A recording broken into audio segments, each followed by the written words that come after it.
యేసు మన ఇంటికి వస్తాడుగా.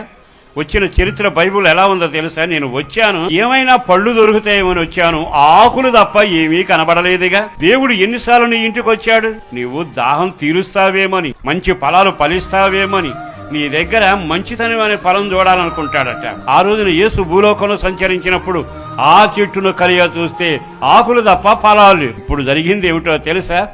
ఆమె ఇంటికి కూడా ఆయన వచ్చాడు. ఆ వచ్చిన వ్యక్తి తలుపు దడతానే ఉన్నాడు. ఈ లోపల నుండి ఏమనుకుంటుందో తెలుసా? నా ఎంత భక్తి కలిగిన వాళ్ళు లేరు.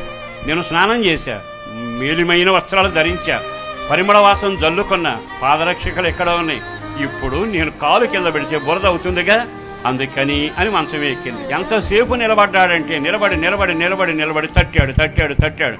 ఈ ప్రియుని స్వరం వినకుండానే ఆమె మంచం మీద కూర్చుని నిద్రపోలేదు గాని మత్తులో ఉంది. ఏ మత్తు? నా వంటి భక్తుడు లేడు, నా వంటి ప్రార్థనాపరులు లేరు, నాలాగా వాక్యం చెప్పేవాడు లేరు, నాలాగా ఇది చాలా మందిలో ఎక్కువైన మత్తు. దేవుని గుర్తుపట్టలేని మత్తు ఇక్కడ మొదలయ్యింది. తట్టి ఎంతసేపు తట్టాడంటే పైనుంచి మంచు పడితే తలంతా తడిసిపోయిందట.